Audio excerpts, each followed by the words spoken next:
السلام علیکم۔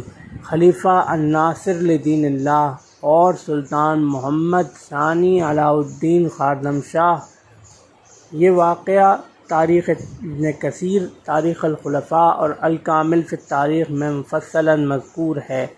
واقعہ کچھ یوں ہے کہ سن 1180 عیسوی میں خلیفہ المستدی بامر اللہ کے انتقال کے بعد خلافت عباسیہ کے 34ویں خلیفہ کی حیثیت سے خلیفہ الناصر لدین اللہ ان کے صاحبزادے تخت نشین ہوئے۔ گزشتہ ویڈیو میں سہواً میرے منہ سے نکل گیا تھا کہ خلیفہ المستدی بامر اللہ عباسی خلافت کے 34ویں خلیفہ تھے، جبکہ وہ 33ویں خلیفہ تھے، اور ان کے بعد ان کے صاحبزادے خلیفہ الناصر لدین اللہ 34ویں خلیفہ کی حیثیت سے 1180 عیسوی میں تخت نشین ہوئے۔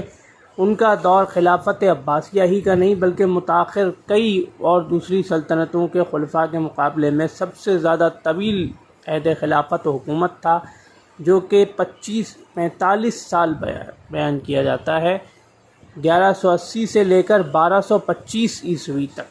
اور ان کے دور میں سلطنت خوارزم، جو موجودہ ازبکستان اور ترکمانستان اور ایران کے کچھ علاقوں پر محیط تھی، وہاں ایک سلطان محمد ثانی، جو محمد بن تکش جن کا اصلی نام تھا اور علاء الدین خواردمشاہ کے لقب سے مشہور تھے، ان کی طاقت میں بے انتہا اضافہ ہو رہا تھا۔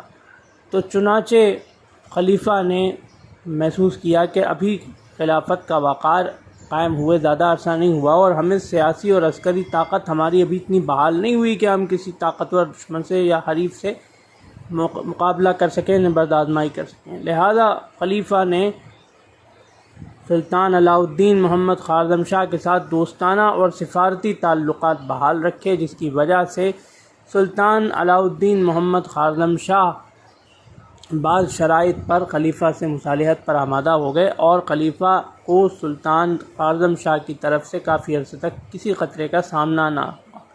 تو یہ تھا خلیفہ الناصر لدین اللہ کے طویل دور حکومت کے بارے میں ایک مختصر احوال۔ ان کے دور میں مشہور ترک نژاد سلطان علاء الدین محمد خواردمشاہ کے عروج اور طاقت کا ایک مختصر واقعہ۔ انشاءاللہ اگلی ویڈیو میں ایسے ہی کسی اسلامی واقعے کے ساتھ حاضر خدمت ہوں گے۔ اللہ حافظ۔